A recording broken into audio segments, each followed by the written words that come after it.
नमः संस्कृताय दोस्तों, यूट्यूब से मैं साधना आप सबका स्वागत करती हूँ। आशा करती हूँ कि आप लोग बहुत अच्छे होंगे दोस्तों। और इसी आशा के साथ आज हम लोग एक वीडियो बना रहे हैं जिसमें वर्णों का उच्चारण स्थान का अध्ययन करेंगे हम लोग।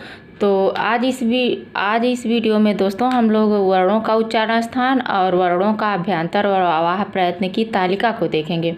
उसके विस्तृत वर्णों को हम लोग पढ़ चुके हैं पीछे, और आज जो है वर्ण विचार का ये हम लोगों का आखिरी वीडियो होगा दोस्तों, जिसमें ज़्यादातर क्वेश्चन हम लोगों को यहीं से आते हैं। तो इसको एक बार हम फिर से इसका रिवाइज कर लेते हैं कि क्या होता है वर्णों का अभ्यंतर प्रयत्न और क्या होता है वर्णों का उच्चारण स्थान, किन किन वर्णों के उच्चारण स्थान में कौन कौन से वर्ण आते हैं, और इसे सूत्र सहित देखेंगे दोस्तों। तो मुख के जिस भाग से जिस वर्ण का उच्चारण किया जाता है उसे वर्ण का उच्चारण स्थान कहते हैं दोस्तों। और ये सूत्र है और ये उच्चारण वर्ण है, वर्णों के नाम है। तो अकूह विसर्जनीय नाम कंठ, अकूह विसर्जनीय नाम कंठ यानी कंठ है, ये उच्चारण स्थान कंठ है। क्या है? अकूह विसर्जनीय नाम कंठ। आ यानी 18 प्रकार के जो अ और आ दोनों 18 प्रकार के होते हैं। कु का अर्थ होता है क वर्ग, तो क वर्ग के क ख ग घ अंग ह और विसर्ग, ये है ना अ कु ह। तो अ और क वर्ग, ह और विसर्ग। अ सूत्र को तोड़ के देखिए दोस्तों। अ कु का अर्थ क वर्ग, ह का अर्थ क ह और विसर्जनीय नाम यानी विसर्ग। तो क्या है? 18 प्रकार के और कु का अर्थ है क वर्ग, क ख ग घ अंग, और ये जो ह है, ह का अर्थ ह हो गया, और विसर्ग ये जो जैसे कंठ लिखा है तो कंठ के जो बगल में बिंदी 2 लगी है तो इसे ह कहते हैं, तो ये इसी को विसर्ग कहते हैं। ये क्या हो गया? कंठ वर्ण। ये हमारा कंठ वर्ण। कंठ वर्ण में अकूह विसर्जनीय नाम कंठ में अ और ह विसर्ग और क वर्ग का क ख ग घ अंग आता है दोस्तों। दूसरा हमारा है इचु यसा नाम तालु। इचु यसा नाम तालु। ई का मतलब ई यानी बड़ी ई छोटी ई दोनों। ई चू का अर्थ च वर्ग, च छ ज झइया, य का अर्थ य, और ये सा नाम यानी जो तालब हमारा स है वो स। ये क्या है? तालु। इचू यसा नाम तालु। ये देखो दोस्तों, ई 18 प्रकार के ई और ई होते हैं। चू का अर्थात च वर्ग, च छ ज झइया, य और स, ये जो सलजम वाला स होता है जिसे तालब्य स कहते हैं, ये तालब्य वर्ण कहलाते हैं। इचू यसा नाम तालु, अकूह विसर्जनीय नाम कंठ, इचू यसा नाम तालु। और तीसरा सूत्र है दोस्तों ऋतु रसा नाम मूर्धा। ऋतु रसाणाम मूर्धा यानी री छोटी री बड़ी, 18 प्रकार के री जो होती है। ट अर्थात ट ठ ड ढ र, यह है ना री टू र और स, ये हमारे क्या है? मूर्धा है। री ट वर्ग का ट ठ ड ढ र, और ये जो हमारा मूर्धन्य स है ये हमारा मूर्धन्य, इसीलिए इसे मूर्धन्य स कहते हैं क्योंकि मूर्धा से उच्चरित होने वाला वर्ण है। तो री टू रसाणाम मूर्धा है यानी री 18 प्रकार का, और टू अर्थात ट ठ ड ढ र और स, ये मूर्धन्य वर्ण कहलाते हैं। चौथा हमारा सूत्र है री तू लसा नाम दंता। री तू लसा नाम दंता यानी ली 12 प्रकार का होता है, इसलिए कि ली का दीर्घ नहीं होता दोस्तों, ये ह्रस्व में आता है ली, इसका दीर्घ नहीं होता, ये 12 प्रकार का होता है। और तू अर्थात त वर्ग, त थ द ध न ल, ये ल है ना दोस्तों ल, और दंत वाला स, जो दंत वाला स है जिसे हम सफेरा वाला स कहते हैं। तो ये सब मिला के हमारे दंत वर्ण कहे जाते हैं। ये दंत से उच्चरित होते हैं, दंत को स्पर्श करते हुए, दांत को स्पर्श करते हुए कहते हैं दंता। दंता का अर्थ होता है दांत कई होते हैं, एक तो होता नहीं दोस्तों, तो दंता ये बहुवचन में है। ऋतु लसा नाम दंता यानी री 12 प्रकार का, त थ द ध न ल और तालब्य स, ये दंत से उच्चरित होने वाले वर्ण हैं, तो इन्हें दंता कहते हैं। उपधमानीय नामोष्ट। उपधमानीय नामोष्ट उ ऊ है ना दोस्तों, ऊ पू का मतलब ऊ 18 प्रकार का, पू का मतलब प वर्ग, प फ ब भ म। उपधमानी है दोस्तों, ये हम आप लोगों को पढ़ा चुके हैं कि उपधमानी किसे कहते हैं। प फ के आगे जो आधा विसर्ग लगा रहता है, प के आगे आधा विसर्ग, फ के आगे जो आधा विसर्ग रहता है उसे उपधमानी वर्ण कहते हैं, वो उपधमानी कहलाता है। तो प फ यानी उपू, उपू पध्यमानी या नाम ओष्ठव ऊ 18 प्रकार का, प फ ब भ म। और ये उपधमानी वर्ण जो आधा विसर्ग प आधा विसर्ग फ के आगे जो लगे हैं, ये हमारा जो है ओष्ठ वर्ण का, ओष्ठ को स्पर्श करते हुए उच्चारित होते हैं, इसीलिए इन्हें ओष्ठ कहते हैं दोस्तों। क्या है दोस्तों, उपधमानी या नाम ओष्ठव ये 18 प्रकार का जो है प फ ब भ म, और ऊ 18 प्रकार का प फ ब भ म, और आधा विसर्ग और आधा विसर्ग प आधा विसर्ग फ ओष्ठव कहलाता है। इसका उच्चारण था ओष्ठ प्रकार का। यम गणना नाम नासिका, ये यम अंगणना ये क्या होता है, नासिका और मुख दोनों से उच्चारित होते हैं दोस्तों, ये देख लीजिए। क्योंकि इसे मुख इसलिए कहा गया है कि कंठ में अंगा और जो है कंठ दंत में इया, दंत में अड़ा हो जाएगा दोस्तों, और तालु में कंठ, तालु में इया, कंठ में अंगा, और जो अड़ा है मूर्धा में, और न है दंत में, म है उपधमानी में। तो ये इयं गणना नाम नासिका, ये नासिका से कहे जाते हैं। अगर इनके साथ पूछे तो इनका नासिका और मुख दोनों होता है दोस्तों।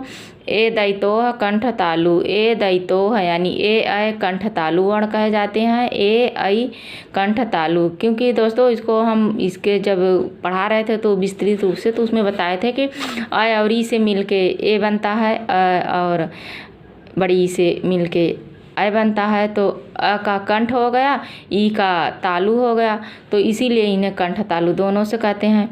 इसी प्रकार ओ दौतोह कंठोष्टम, ओ दौतोह कंठोष्टम, ओ औ का कंठोष्ठ होता है।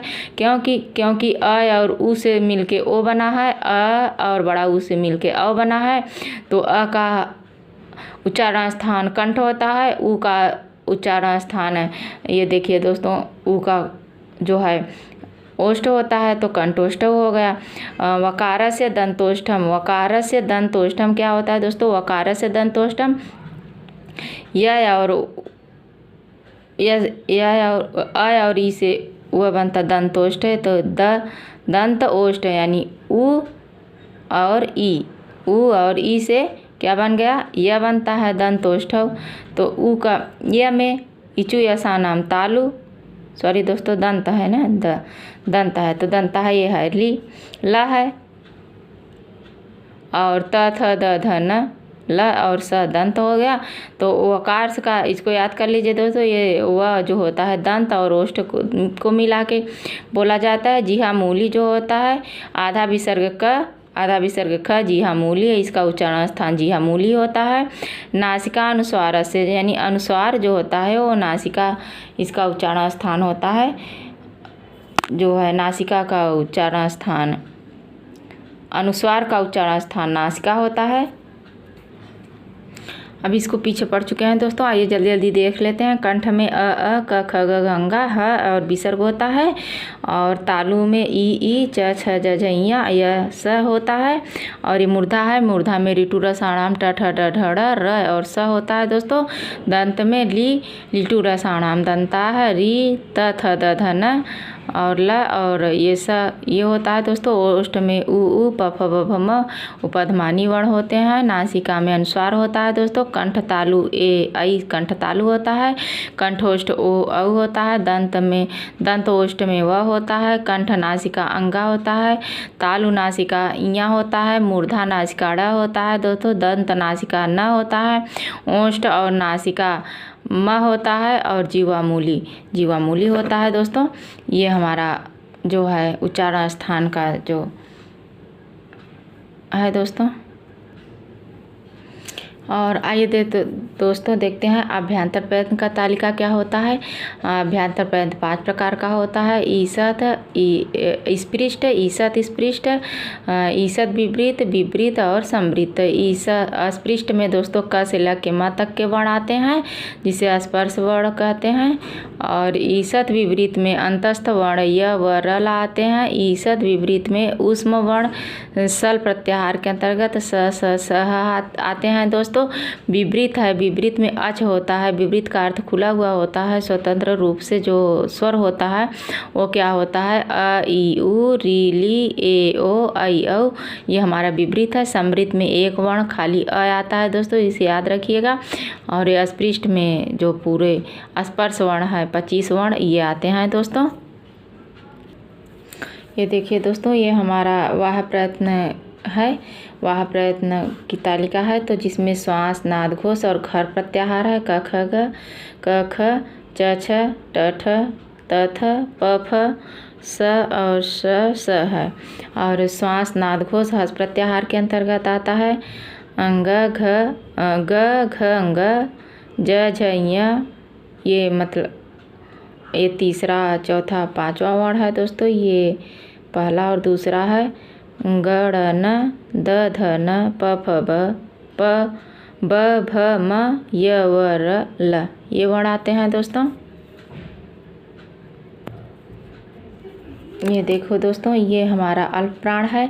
वर्णों के प्रथम, तृतीय और पंचम वर्णों का यण क ग ग च ज य यानी पहला, तीसरा और 5वां वर्ण है जो 135 यण है। और ट ड ड़ त द न, प ब म, य व र ल। और ये महाप्राण है दोस्तों, जो वर्णों के द्वितीय, चतुर्थ वर्ण और सल प्रत्याहार है। दूसरा और चौथा यानी 24 साला महाप्राण। ये दूसरा है, चौथा, दूसरा चौथा, ये दूसरा चौथा है दोस्तों। ये दूसरा और चौथा है। ये भी दूसरा और चौथा है। स है दोस्तों। ये हमारी ये तालिका है।